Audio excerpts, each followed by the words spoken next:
സംഗ്രീ പാവന ശ്രുതിലയമാ സ്മൃതിഗീതം സ്മൃതിഗീതം.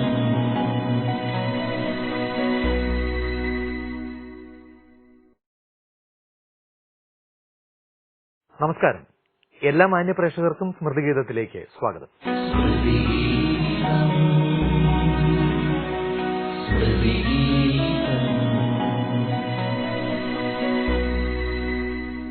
വിശുദ്ധ ബൈബിളിൽ യെശയ്യാ പ്രവാചകന്റെ പുസ്തകത്തിൽ പറയുന്നു, കർത്താവ് നിനക്ക് കഷ്ടതയുടെ അപ്പവും ക്ലേശത്തിന്റെ ജലവും തന്നാലും നിന്റെ ഗുരു നിന്നിൽ നിന്നും മറഞ്ഞിരിക്കുകയില്ല. നീ ഇടത്തോട്ടോ വലത്തോട്ടോ തിരിയുമ്പോൾ പിന്നിൽ നിന്ന് ഒരു ശബ്ദം കേൾക്കും, ഇതാണ് വഴി, ഇതിലേ പോവുക. എന്നെ ഹഠാത് ആകർഷിച്ച ഒരു ദൈവവചനമാണിത്.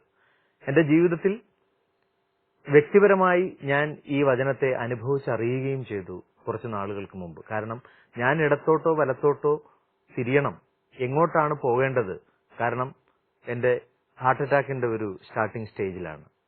പക്ഷെ കൃത്യമായി ദൈവം എന്നോട് സംസാരിച്ചത് കൊണ്ട് വലത്തോട്ട് പോകേണ്ടിയിരുന്ന ഞാൻ ഇടത്തോട്ട് പോയി. അതുകൊണ്ട് തന്നെയാണ് ജീവനോടെ ഈ പ്രോഗ്രാം അവതരിപ്പിക്കുന്നതും നിങ്ങളെ കാണുന്നതും സംസാരിക്കുന്നതും ഈ വിശേഷങ്ങളൊക്കെ പങ്കുവയ്ക്കുന്നതും. ഈ വചനം ശരിക്കും എന്റെ ജീവിതത്തിൽ അർത്ഥവത്തായതാണ്.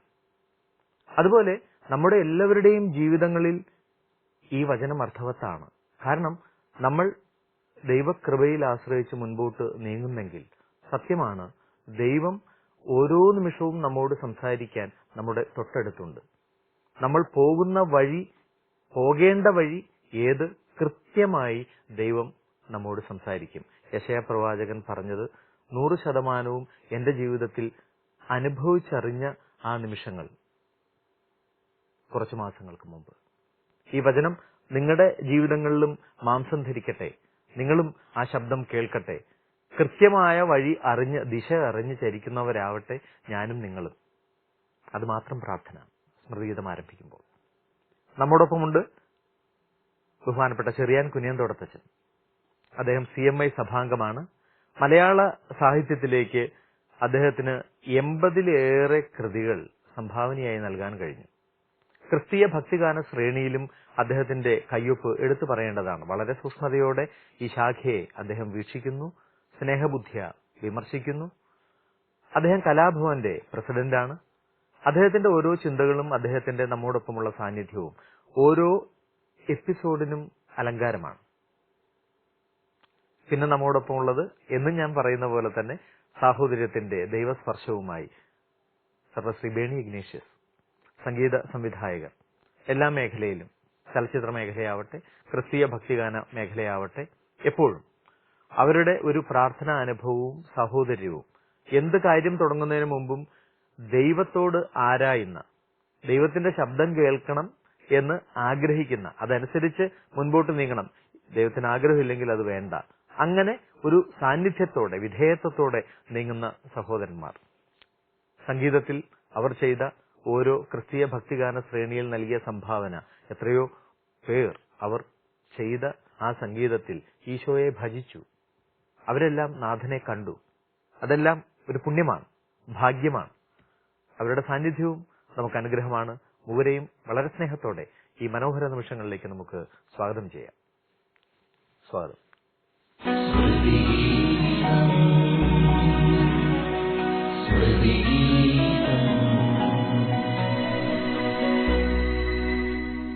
കഴിഞ്ഞ എപ്പിസോഡ് നിർത്തുമ്പോൾ പറഞ്ഞത് പുതിയ ഒരു വ്യക്തിത്വം അതുണ്ടാകും സ്മൃതിഗീതത്തിൽ എന്ന് പറഞ്ഞാണ്. അങ്ങനെയാണെങ്കിൽ നമ്മൾ ഈ അധ്യായം തുടങ്ങുമ്പോൾ ആരെയാണ് നമ്മൾ ഓർക്കുക, ആരുടെ സംഗീത ജീവിതമാണ് സ്മരിക്കുക? എറണാകുളത്തിനടുത്ത് കലൂർ എന്ന പ്രദേശത്ത്, അവിടുന്ന് അധികം അകലെയല്ല, കത്തർകടവെന്ന സ്ഥലമുണ്ട്. കത്തർകടവെന്ന് കേൾക്കുമ്പോൾ ഞാൻ ആദ്യം വിചാരിച്ചു കർത്താവിന്റെ കടവല്ലേ. പക്ഷെ ഞാൻ അടുത്തറിയുന്നത് നമ്മുടെ ബേണി ഇഗ്നേഷ്യസ്മാർ ജീവിക്കുന്ന സ്ഥലം എന്ന നിലയിലാണ്. അവിടെയുള്ള ഉണ്ടായിരുന്ന ഒരു സംഗീത സംവിധായകനെയാണ് പരിചയപ്പെടുത്തുന്നത്. അദ്ദേഹത്തിന്റെ പേര് കേട്ടാൽ അല്പം ചിരി തോന്നും. പാടൻ ജോണി. പാടൻ ജോണി. അതെ. ഞാൻ ആലോചിച്ചത് എന്താണ് പാടൻ ജോണി എന്ന പേര്. അപ്പോൾ ഞാൻ ഇഗ്നേഷ്യസ് ചോദിച്ചു. അപ്പൊ പറഞ്ഞു അദ്ദേഹം പാടത്തിന്റെ അരിയത്ത് ജീവിച്ചിരുന്ന ആളാണ്. പിന്നീട് വേറെ സ്ഥലത്തേക്ക് മാറിയതാണ്. പക്ഷെ പേര് വിട്ടില്ല, പാടൻ ജോണി. ശ്രീ ജോണി 1951 ജനിച്ചത്. 2016 മരിച്ചു. വളരെ കുറച്ച് 65 വർഷം ജീവിച്ചുള്ളൂ. പക്ഷേ അദ്ദേഹം ഒരു വലിയ സംഗീതജ്ഞനാകുമായിരുന്നു. ഉള്ള കാലം ഏറ്റവും മികച്ച രീതിയിൽ സംഗീത സംവിധാനം ചെയ്തു. അദ്ദേഹത്തിന്റെ ഗാനങ്ങൾ കേൾക്കുമ്പോൾ അറിയാം ഈ ഗാനങ്ങൾക്ക് ഒറിജിനാലിറ്റി ഉണ്ട്, മൗലികതയുണ്ട്. ആ ഗാനങ്ങളിലേക്ക് ഞാൻ അടുത്ത കാലത്താണ് ഒന്ന് പരിചയപ്പെടുന്നത്. അപ്പോൾ തോന്നി പാടൻ ജോണി നമുക്ക് മരിച്ചുപോയ ഒരു സംഗീത സംവിധാന നിലയിൽ പരിചയപ്പെടുത്തപ്പെടേണ്ട ആളാണെന്ന്. അദ്ദേഹത്തിന്റെ ഒരു ഗാനമാണ് ആദ്യമായി അവതരിപ്പിക്കുന്നത്. ആ ഗാനം നമ്മുടെ വേണി പാടുമെന്നാണ് തോന്നുന്നത്, അല്ലേ? നമുക്ക് തന്നെ പാടാം. അതെ, നമുക്ക് തന്നെ ഫുൾ സോങ് നമുക്ക് തന്നെ പാടാം. പിന്നെ അതൊരു വ്യത്യസ്തമാവട്ടെ, റെക്കോർഡ് ചെയ്തിട്ടുള്ളത്. അപ്പൊ ആസ്വദിക്കുക. അത് അദ്ദേഹത്തിൽ നിന്ന് കേട്ട അനുഭവങ്ങൾ നമ്മൾക്കുണ്ടല്ലോ. അപ്പൊ അദ്ദേഹത്തിന്റെ ജീവിതത്തിലെ ബേണിച്ചേട്ടൻ അനുഭവിച്ചറിഞ്ഞ നിങ്ങളുടെ സമീപനത്തിൽ, നിങ്ങളുടെ ആ ഒരു കൂട്ടായ്മയിൽ ഒക്കെ അദ്ദേഹത്തിന്റെ ഏതെങ്കിലും സംഗീത ജീവിതത്തിലോ വ്യക്തി ജീവിതത്തിലോ എന്തെങ്കിലും വിശേഷങ്ങളൊന്ന് പങ്കുവെക്കും. എന്റെ കുട്ടിക്കാലം മുതൽ എന്റെ ഒരു ഗുരുസ്ഥാനിയൻ എന്ന് പറയാം. ഞാൻ ഇപ്പോഴും ഹാർമോണിയം വായിക്കുമ്പോൾ അദ്ദേഹത്തിന്റെ സ്റ്റൈലാണ് വരുന്നത്. വളരെ ചെറുപ്പം മുതൽ എന്റെ ഓർമ്മവച്ച കാലം മുതൽ കേൾക്കുന്ന അദ്ദേഹത്തിന്റെ ഹാർമോണിയം വായനയാണ്. അദ്ദേഹത്തിന്റെ ലയം ഞാൻ വളരെ കുറച്ചു പേരിൽ നിന്ന് മാത്രം അങ്ങനെ കേട്ടിട്ടുള്ളൂ. ഹാർമോണിയം വായിച്ചിട്ട് അത് പാടുമ്പോൾ അതിന്റെ ഗമകവും അതിന്റെ ലയവും അടക്കം ഹാർമോണിയം ഏതാണ്, പാട്ട് ഏതാണെന്ന്, അദ്ദേഹത്തിന്റെ പാട്ട് ഏതാണെന്ന് തിരിച്ചറിയാൻ സാധിക്കില്ല. അത്ര ലയം, അത്ര ഫീലുമാണ്. ലയം എന്ന് പറയാനായിട്ട് ഹാർമോണിയത്തിന്റെ ശബ്ദവും സാധാരണ പുരുഷ ശബ്ദം എന്ന് പറഞ്ഞാൽ കട്ടിയായ ശബ്ദമായിരിക്കും. ഇത് അത്ര കട്ടി കുറഞ്ഞ ശബ്ദം വലിയ ഹാർമോണിയത്തിന്റെ ശബ്ദമായിട്ട് ചേർന്ന് പോകുന്ന ഒരു ശബ്ദമാണ്. അതുകൊണ്ടാണ് അതിനോട് കൂടുതൽ ശ്രുതി ചേരുമ്പോഴത്തേക്കും രണ്ടും തമ്മിൽ തിരിച്ചറിയാൻ പറ്റാണ്ട് വന്നു. എനിക്ക് 4 വയസ്സോ 5 വയസ്സോ ഉള്ളപ്പോഴാണ് തോന്നുന്നു, ഞങ്ങളുടെ വികാരിയച്ഛന്റെ സെന്റ് ഓഫ് നടക്കുന്നൊരു സമയത്ത് അതിനോടനുബന്ധിച്ച് ഒരു ഗാനമത്സരം നടത്തി ഇടവകപ്പള്ളിയിൽ. അന്ന് ചേട്ടൻ എനിക്ക് പഠിപ്പിച്ചു തന്നൊരു പാട്ടുണ്ട്, മുറിവാലൻ കുരങ്ങച്ചൻ, അന്വേഷിച്ച് കണ്ടെത്തിയില്ല എന്നുള്ള സിനിമയില്. ആ പാട്ടാണ് അന്ന് പാടിയത്. ആ പാടിയിട്ട് എനിക്ക് സമ്മാനം കിട്ടി. അത് അന്ന് വൈകുന്നേരം തന്നെ അതിന്റെ മീറ്റിംഗ് വേളയിൽ എന്നെ കൊണ്ട് സ്റ്റേജിൽ ആ പാട്ട് തന്നെ പാടിച്ചു. അതോടി ജനങ്ങൾക്ക് എല്ലാവർക്കും, അന്നത്തെ ഇടവക പള്ളിയിലുള്ള ജനങ്ങൾക്ക് എല്ലാവർക്കും വലിയ സന്തോഷമായി. ഉടനെ തന്നെ ഒരു ഗാനമേള ഇടവകയോടനുബന്ധിച്ചൊരു ഗാനമേള നടത്തി. ആ നടത്തിയപ്പോൾ അതിന് ഹാർമോണിയം വായിച്ചത് ജോണിയാണ്. ഞങ്ങളുടെ ഇടവക അംഗം കൂടിയാണല്ലോ. അന്ന് പാടിയത് പനിനീർ കാറ്റിൽ എന്നുള്ള പാട്ടിലാണ്. അന്ന് ഹാർമോണിയം വായിച്ചപ്പോൾ അദ്ദേഹത്തിന് വലിയ ഇഷ്ടമായി എന്നോട്. ഇന്ന് ഫീമെയിൽ വോയിസിലാണ് പാടുന്നത്. പിന്നെ മുതൽ അദ്ദേഹം എനിക്ക് ഓരോന്നോരോന്ന് പറഞ്ഞു തരാൻ തുടങ്ങി. പിന്നെ എനിക്ക് ഹാർമോണിയം, ചേട്ടൻ വീട്ടില് ഹാർമോണിയം ഉണ്ടായതിന്റെ പേരിൽ ചേട്ടൻ കുറച്ച് ബാലപാഠങ്ങളൊക്കെ പറഞ്ഞു തന്നെ എന്റെ പേരിലും ഇദ്ദേഹത്തിന്റെ വായന കേൾക്കുമ്പോൾ എനിക്ക് വളരെ അട്രാക്ഷൻ തോന്നും. പിന്നെ അതെങ്ങനെയുണ്ട് ഇതിങ്ങനെയൊക്കെ ചോദിച്ച് കുറച്ച് കാര്യങ്ങൾ, ഓരോ ബിറ്റുകളൊക്കെ എനിക്ക് പറഞ്ഞു തരാൻ തുടങ്ങി. പിന്നെ അദ്ദേഹത്തിന്റെ നാടകം, അദ്ദേഹം സംഗീതം ചെയ്യുന്ന നാടകം, അദ്ദേഹം പിടിക്കുന്ന ഗാനമേളകൾക്കൊക്കെ എനിക്ക് ഫീമെയിൽ വോയിസ് ആയിട്ട് എന്നെ കൂടെ കൊണ്ടുനടക്കാൻ തുടങ്ങി. അപ്പൊ സത്യം പറഞ്ഞെങ്കിൽ സംഗീതത്തിന്റെ ആദ്യ ചുവടുവെപ്പിൽ ഇദ്ദേഹത്തിന് എനിക്ക് വലിയ സ്ഥാനമുണ്ട്. അങ്ങനെ കുറെ അവസരങ്ങൾ എനിക്ക് അദ്ദേഹം തന്നിട്ടുണ്ട്. അങ്ങനെ ദിവ്യബലി എന്ന് പറഞ്ഞൊരു നാടകം വളരെ ചെറുപ്പത്തിലാണ് പൊന്നുരുന്തി കപ്പുജിന ആശ്രമത്തില് അതിന്റെ ആനിവേഴ്സറിയോടനുബന്ധിച്ച് ദിവ്യബലി നാടകം സംഗീതം പാടൻ ജോണി എന്നെയും കൊണ്ടുപോയി. വാ എന്ന് പറഞ്ഞ് വിളിച്ചിട്ട് പറഞ്ഞ് ഇതിന്റെ അകത്തൊരു പാട്ടുണ്ട്, ഒരു ഭക്തിഗാനമാണ്, ആകാശങ്ങളിൽ തുടങ്ങുന്ന വാണരുളും എന്ന് തുടങ്ങുന്ന ഒരു പാട്ടാണ്. അതെന്നെ അവിടെ വെച്ച് തന്നെ പഠിപ്പിച്ചു വന്നു. നമ്മുടെ ശാന്തകുമാരി, സിനിമാ നടി ശാന്തകുമാരിയാണ് അന്ന് അഭിനയിച്ചത്. അതിൽ ഞാൻ പാടി. അതിനുശേഷം ദിവ്യബലി നാടകം എവിടെ കളിച്ചാലും എന്നെ കൊണ്ട് പാടിക്കുമായിരുന്നു. അതിനോടനുബന്ധിച്ച് പിന്നെ നാടകങ്ങൾ, ഗാനമേളകളൊക്കെ ആയിട്ട് ഒരുപാട് അരങ്ങുകളും ഗാനമേള വേദികളും എനിക്ക് ജോണി ഉണ്ടാക്കി തന്നിട്ടുണ്ട്. അപ്പൊ ആ പാട്ട് നമുക്ക് തുടങ്ങാം. തീർച്ചയായിട്ടും. ഓക്കെ.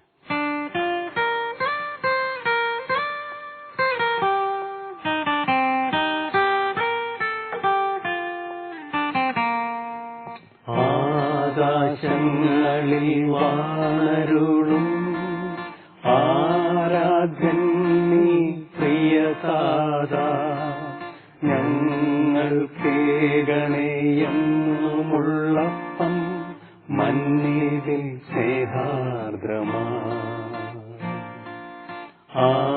ആകാശങ്ങളിൽ വാണരുളും ആരാധ്യൻ നീ പ്രിയതാതാ, ഞങ്ങൾക്കേകണേ എന്നുമുള്ളപ്പം മന്നിതിൽ സ്നേഹാർദ്രമാ.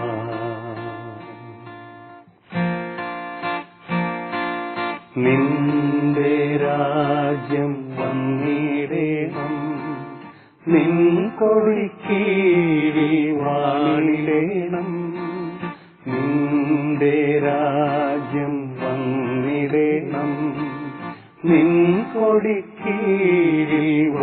വാണിടേണം നന്മ നിറഞ്ഞ പിതാവേ നൽവരം നൽകിയിടണം നന്മ നിറഞ്ഞ പിതാവേ നൽവരം നൽകിയിടണം ആകാശങ്ങളിൽ വാണരുളും ആരാധ്യൻ നീ പ്രിയസാദാ ഞങ്ങൾക്കേകണേ എന്നുമുള്ളപ്പം മന്നിതിൽ സ്നേഹാദ്രമാ.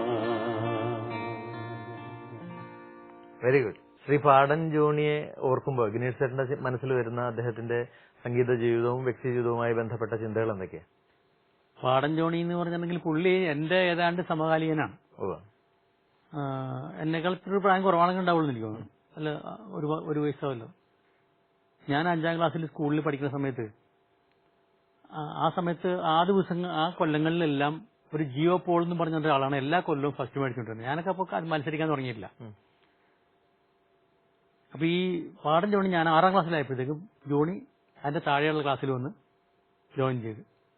അന്ന് ഞാൻ ഈ ജോണി ജോയിൻ ചെയ്തിട്ട് ജോണി അവിടെ ക്ലാസ്സിൽ വന്ന് അവിടെ താഴെയൊക്കെ നടക്കുന്നത് കണ്ടിട്ടുണ്ടെങ്കിൽ എനിക്ക് ജോണി പാട്ട് പാടുമെന്ന് എനിക്കൊന്നും അറിയാൻ പാടില്ലായിരുന്നു. ഞങ്ങളുടെ നാട്ടിൽ വെച്ച് കാണാറുണ്ട് ഇടയ്ക്കൊക്കെ.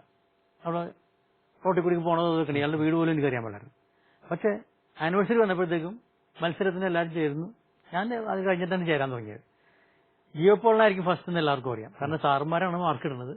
സാറുമാരിൽ ഈ മാർക്കിലായിരിക്കുന്നവർക്ക് എല്ലാവർക്കും ചിലപ്പോൾ അത് ജഡ്ജ് ചെയ്യാൻ പറ്റുന്നു വരില്ല. എങ്കിലും ജിയോ പോൾ നല്ല പാട്ടുകാരനാണല്ലോ എന്നുള്ള വെച്ച് മുൻവിധിയുണ്ട് എല്ലാവർക്കും.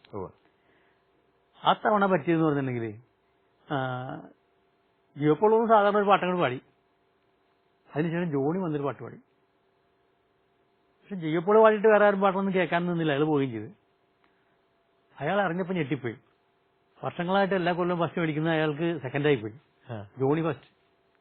പിന്നെ അത് അന്വേഷിച്ച് വന്നപ്പോഴത്തേക്ക് ജോണി എന്ന് പറഞ്ഞൊരു ചെക്കൻ വന്നിട്ടുണ്ട്. അസറായിട്ട് പാടി എന്ന് പറഞ്ഞു.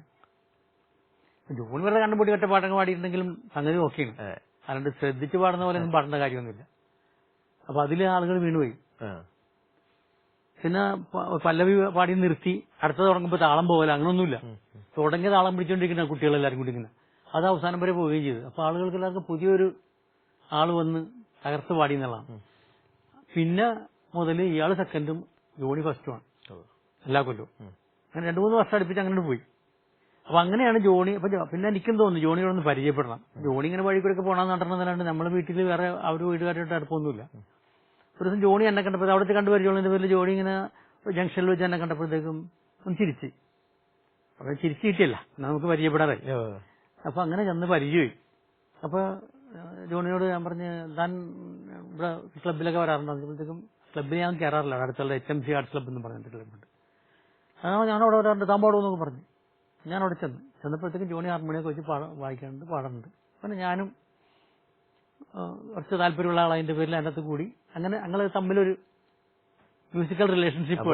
സ്കൂൾ ഡേയ്സിൽ തന്നെ അങ്ങനെ ഒരു ബന്ധം. ശരി. പിന്നെ കുറച്ചാളായപ്പോഴത്തേക്ക് ഞാൻ അവിടെ നിന്ന് കപ്പുച്ചിന് ആശ്രമത്തിൽ പോവുകയും ചെയ്തു. പിന്നെ അതങ്ങനെ കഴിഞ്ഞിട്ട് പിന്നെ കുട്ടി ആലുമ്പോഴത്തേക്കും പിന്നെ അത് കഴിഞ്ഞ് 2 കൊല്ലം കഴിഞ്ഞ് കാണുമ്പോഴത്തേക്കും പിന്നെ അങ്ങനെ വലിയ അടുപ്പൊന്നും ഉണ്ടാവില്ല. പിന്നീട് നമ്മൾ മ്യൂസിക്കിനൊക്കെ എന്റെ വീട്ടിൽ ഹാർമോണിയം പോയി. അപ്പൊ ഞാനിങ്ങനെ ഹാർമോണിയം എന്ന് പറഞ്ഞാൽ ഞാൻ തിരിച്ചു വന്ന് സെന്റേഴ്സിൽ തന്നെ വീട്ടിൽ ചേർന്നു. അപ്പൊ ജോണി പഠിത്തം നിർത്തി പോയി. ജോണി മുഴുവനാക്കിയൊന്നുമില്ല. എന്റെ വീട്ടിൽ ഹാർമോണിയത്തിൽ ഇറങ്ങിയേക്കാൻ തുടങ്ങിയപ്പോഴത്തേക്കും ജോണിക്ക് അതിനെ കൂടി പോകുമ്പോൾ ജോണിക്ക് എനിക്ക് പണ്ട് തോന്നിയത് ജോണിക്ക് തിരിച്ചു പോകാൻ തുടങ്ങി. ഒന്ന് വീട്ടിലേക്ക് ഒന്ന് കയറി ഒന്ന് വീണ്ടും പരിചയപ്പെട്ട് ഹാർമോണിയം കൊടുത്തൊന്ന് വായിച്ചാൽ കൊള്ളാന്നൊക്കെയുള്ള. അങ്ങനെ ജോണി ഒരു ദിവസം വെറുതെ അങ്ങോട്ട് കയറി വന്നു.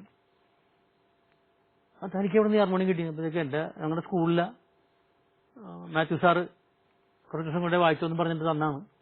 പറഞ്ഞോണിക്ക് സ്വന്തം ഹാർമോണിയം ഇല്ല. പുള്ളി ഇടക്കൊന്ന് വായിക്കണമെന്ന് തോന്നുമ്പോൾ ഓടി വന്നെ വീട്ടിലോട്ടാ. അപ്പൊ ഞാൻ വീട്ടിലുണ്ടാവുമല്ലോ. അപ്പൊ എനിക്കാണെങ്കിൽ പാടൻ ജോണി വായിക്കണ ഹാർമോണിയമാണെന്ന് ആൾക്കാരുടെ വലിയ ഗമയിൽ പറയാൻ വേണ്ടി ഞാൻ വായിപ്പിക്കുകയും ചെയ്യും. അപ്പൊ അത്രയും ഒരു വലിയൊരു ഒരു പേഴ്സണാലിറ്റി അല്ലെങ്കിൽ അത്രയും അറിയപ്പെടുന്ന അല്ലെങ്കിൽ ആളുകൾ ശ്രദ്ധിക്കുന്ന ഒരു കലാകാരൻ തന്നെയാണ്. ശ്രദ്ധിക്കപ്പെടുന്ന ആൾ തന്നെയാണ്. കാരണം പുള്ളിയുടെ കഴിവ് അത്ര ചെറുപ്പത്തിൽ തന്നെ എല്ലാവരും അംഗീകരിച്ചിട്ടുണ്ട്. ഹാർമോണിയം വായന ഒരു മത്സരം ഒരുക്കുകയാണെന്നുണ്ട് ഓൾ കേരള ബേസിൽ. എവിടെയാണ് ആലപ്പുഴ ഭാഗത്ത് കണ്ടു വെച്ചാൽ നടത്തിയത്. അതിന് ഇയാൾ വെറുതെ പോയി. ഞാൻ സ്കൂളിൽ പഠിക്കുന്നുണ്ട്, ഇയാൾ പഠിക്കുന്നില്ല. വെറുതെ ആരുടെ കൂടെ പോയതാണ്. അപ്പോൾ അങ്ങനെ ഹാർമോണിയം മത്സരം നടത്തുന്ന ഹാർമോണിയം വായിച്ച് അയാൾക്ക് ഫസ്റ്റ് കിട്ടി. ഹാർമോണിയം വായിച്ച് ഫസ്റ്റ് കിട്ടുന്ന വല്ലവരുടെ മ്യൂസിക് അല്ല, അയാളപ്പ വായിക്കുന്നതാണ്. വായിക്കുന്ന മാത്രമല്ല നമ്മൾ ചെറുപ്പത്തിലെ ഞങ്ങൾക്ക് അന്തം വിട്ടു പോയിട്ടുണ്ട്. ചില സ്പ്രിങ് ഇങ്ങനെ വിട്ടിട്ട് ഇങ്ങനെ നോക്കിയിട്ടുണ്ടെങ്കിൽ നമുക്ക് കാണാൻ പറ്റില്ലല്ലോ, ഓടുന്നത് നമുക്ക് കാണാൻ പറ്റില്ല. ശരി. അതെ.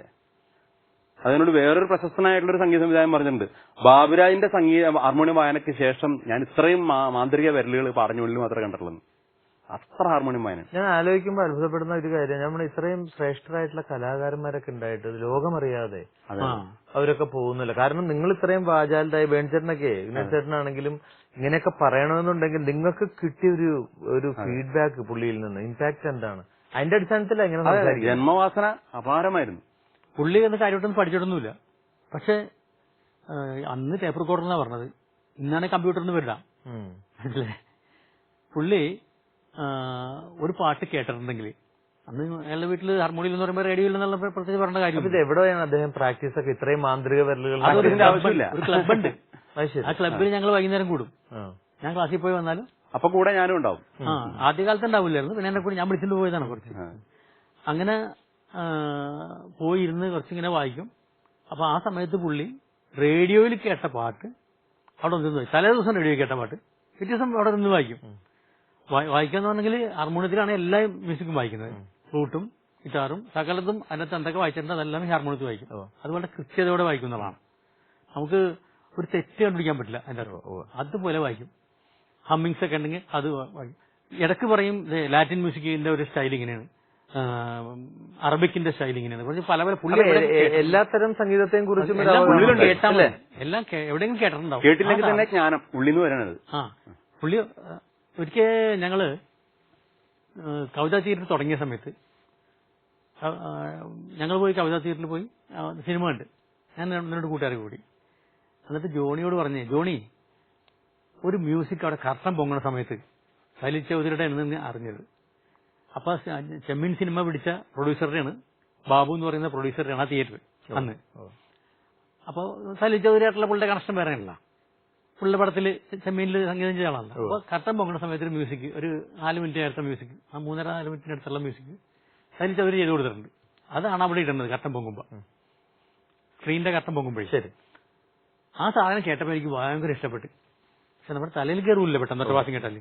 ഇങ്ങനെ ഒരു സാധനം ഉണ്ടെന്നത് പിന്നത്തെ ആഴ്ചയിൽ ജോണി പോയി കണ്ടിട്ട് പുള്ളി അത് ആ കണ്ട അന്ന് തന്നെ ഹാർമോണിയത്തിൽ ഫുള്ള് വായിക്കും അവിടെ വന്നിരുന്നു.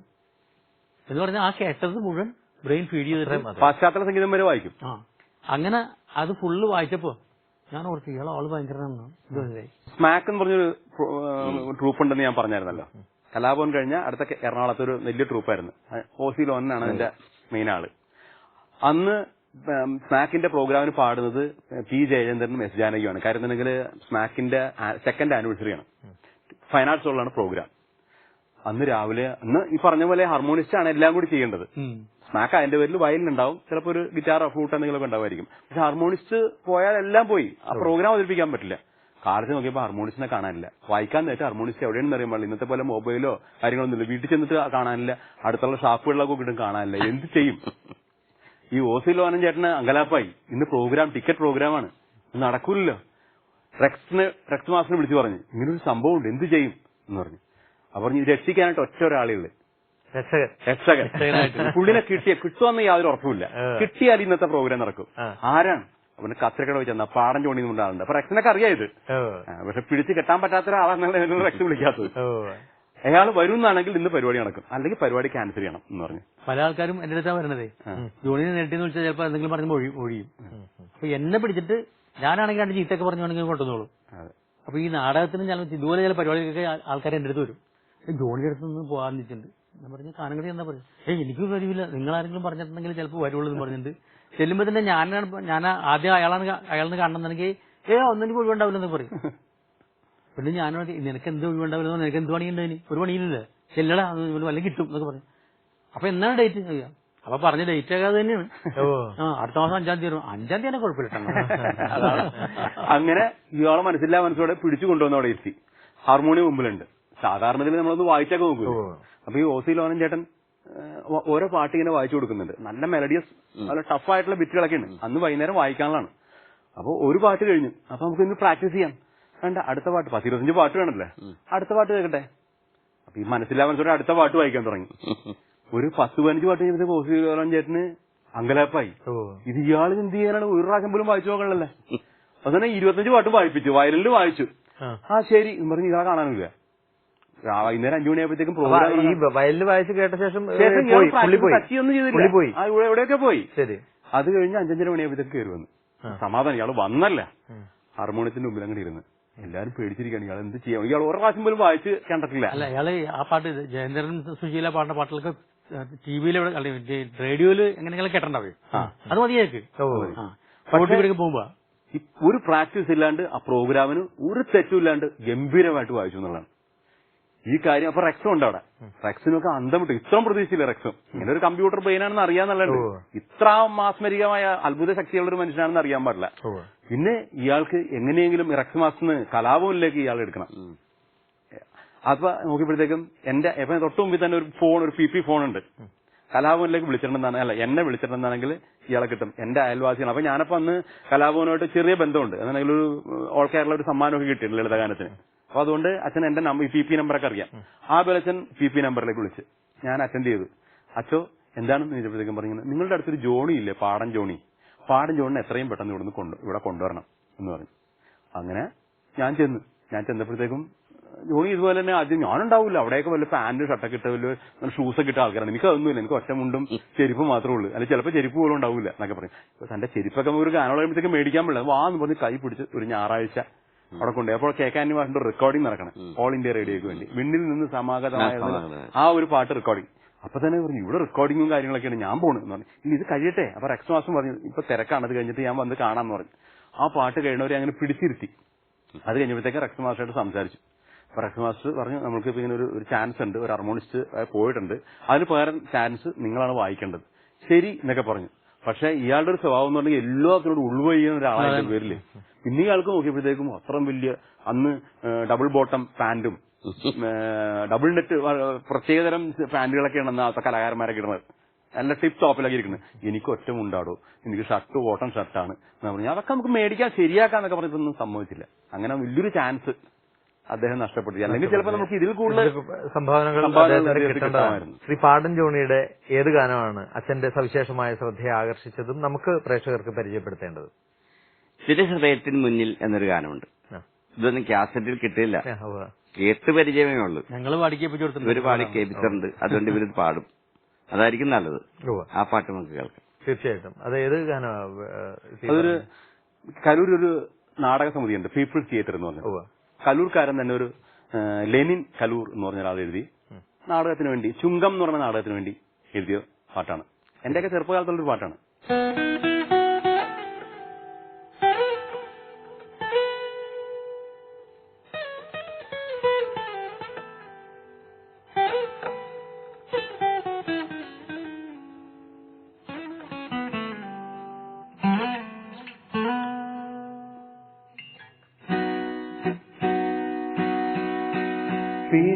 തിരുഹൃദയത്തിൻ മുന്നിൽ കൊളുത്തിയ തിരുവിളക്കാൽ ഞാനെരിഞ്ഞു,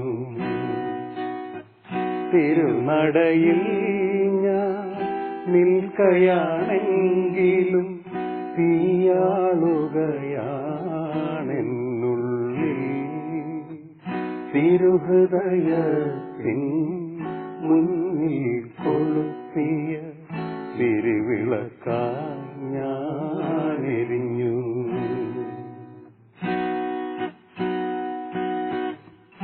ദിവസവും ഓരോ നിമിഷവും എന്നെ നിറഞ്ഞ ദുഃഖത്തിലാഴ്ത്തുമ്പോ, ദിവസവും ഓരോ നിമിഷവും എന്നെ നിറഞ്ഞ ദുഃഖത്തിലാഴ്ത്തുമ്പോ, എല്ലാം തെളിക്കും കാരുണ്യദീപമേ മിഴി തുറന്നെന്നെ അനുഗ്രഹിക്കൂ. എല്ലാം തെളിക്കും കാരുണ്യദീപമേ മിഴി തുറന്നെന്നെ അനുഗ്രഹിക്കൂ. തിരുഹൃദയത്തിൻ മുന്നിൽ മുന്നിൽ കൊളുത്തിയ തിരുവിളക്കായി ഞാനെരിഞ്ഞു.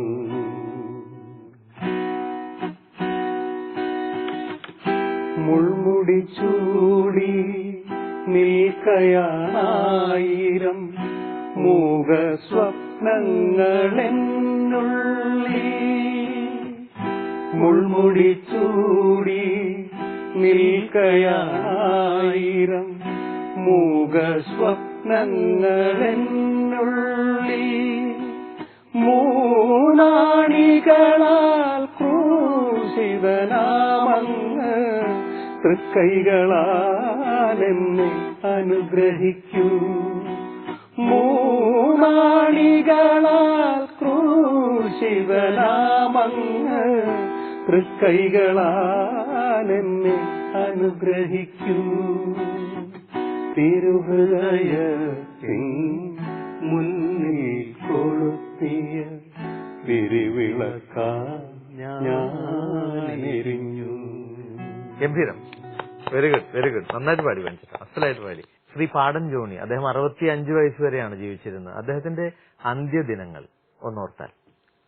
അന്ത്യദിനങ്ങൾ എന്ന് പറഞ്ഞാൽ 8/5/2016 അദ്ദേഹം മരിക്കുന്നത്. ശരി. അതിന് ഒരു 4 വർഷം മുമ്പാണ് അദ്ദേഹത്തിന് ത്രോട്ട് ക്യാൻസർ ഉണ്ടെന്ന് മനസ്സിലായത്. അദ്ദേഹം അധികം കാലം ജീവിച്ചിരിക്കില്ല എന്നാണ് ഡോക്ടർ പറഞ്ഞത്. പക്ഷേ 4 വർഷം ജീവിച്ചത് തന്നെ. കാര്യമായ ചികിത്സയൊന്നും ഉണ്ടായിരുന്നില്ല, അതിനുള്ള സാമ്പത്തികമൊന്നും ഇല്ലായിരുന്നു. പക്ഷെ 4 വർഷം അദ്ദേഹം ജീവിച്ചു. കുറെ നാളൊക്കെ ഞങ്ങളുടെ വീട്ടിലൊക്കെ വരുമായിരുന്നു.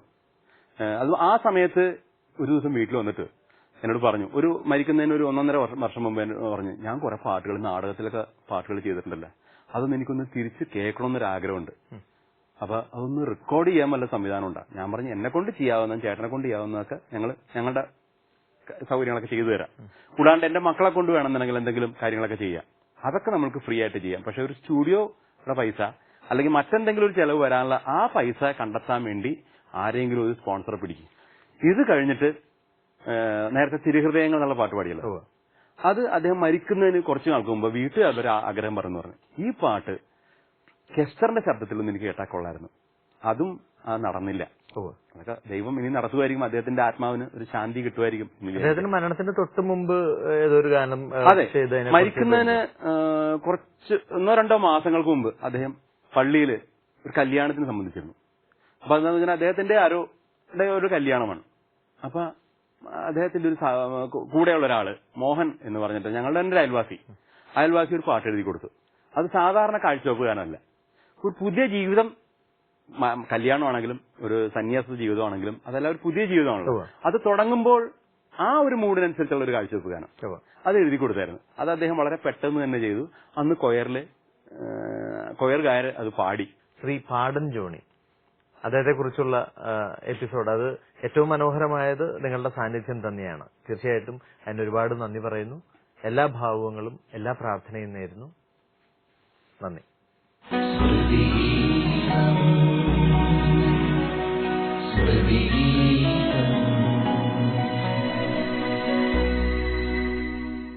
ശ്രീ പാടൻ ജോണി അദ്ദേഹത്തിന്റെ സംഗീത ജീവിതത്തിലൂടെ യാത്രയായിരുന്നു നമ്മളുടെ. ഹാർമോണിസ്റ്റാണ് അദ്ദേഹം. കുറേയും കൂടിയൊക്കെ ഹൈറ്റ്സിൽ എത്തേണ്ട ആളാണ്, ജനങ്ങൾ അറിയേണ്ട ആളാണ്. പക്ഷെ എത്തിയില്ല. എന്തുകൊണ്ടോ ആ ഒരു വേദന നമ്മുടെ ഈ എപ്പിസോഡിലുണ്ട്. കാരണം ഇഗ്നേഷ് ചേട്ടനൊക്കെ പറയുമ്പോൾ ഒരു ബിഥോവന്റെയൊക്കെ ലെവലിലേക്ക് എന്റെ ലൈഫിൽ ഞാൻ ഇതുവരെ കണ്ടിട്ടുള്ള ആളുകളിൽ ഏറ്റവും മുകളിൽ നിൽക്കുന്ന ആൾ എന്നൊക്കെ പറയുമ്പോൾ അത് സത്യസന്ധമായ ഒരു വെളിപ്പെടുത്തലാണ്. ഒരു സങ്കടം ബാക്കിയുള്ളത് ഇങ്ങനെയുള്ള കലാകാരന്മാർ കുറെ കൂടി ജനങ്ങൾ അറിയേണ്ടത് എന്തുകൊണ്ട് അറിഞ്ഞില്ല. ചോദ്യങ്ങൾക്ക് പ്രസക്തിയൊന്നുമില്ല, അതാണ് ഒരു സങ്കടം. എങ്കിലും ഇത്രയെങ്കിലും സ്മൃതിഗീതത്തിലൂടെ അദ്ദേഹത്തെ നിങ്ങൾക്ക് പരിചയപ്പെടുത്താൻ കഴിഞ്ഞ ഒരു ചാരിതാർത്ഥ്യം ഞങ്ങൾക്കുണ്ട്. നിങ്ങൾക്ക് ഈ എപ്പിസോഡ് ഇഷ്ടമായി എന്ന വിശ്വാസത്തിൽ നിർത്തുന്നു. അടുത്ത എപ്പിസോഡിൽ മറ്റൊരു വ്യക്തിത്വവുമായി നമുക്ക് വീണ്ടും കാണാമെന്ന പ്രതീക്ഷയിൽ, പ്രാർത്ഥനയിൽ. നന്ദി, നമസ്കാരം. അവിടത്തെ തിരുമുൻപിൽ കാഴ്ചയുമാ ഞങ്ങളിതാ അണഞ്ഞിടുന്നു. കനിവാർന്ന് സ്വീകരിച്ചിടണമേ ഞങ്ങളിൽ നേരുമി കാഴ്ചകൾ നീ. അവിടത്തെ തിരുമുൻപിൽ കാഴ്ചയുമാ ഞങ്ങളിതാ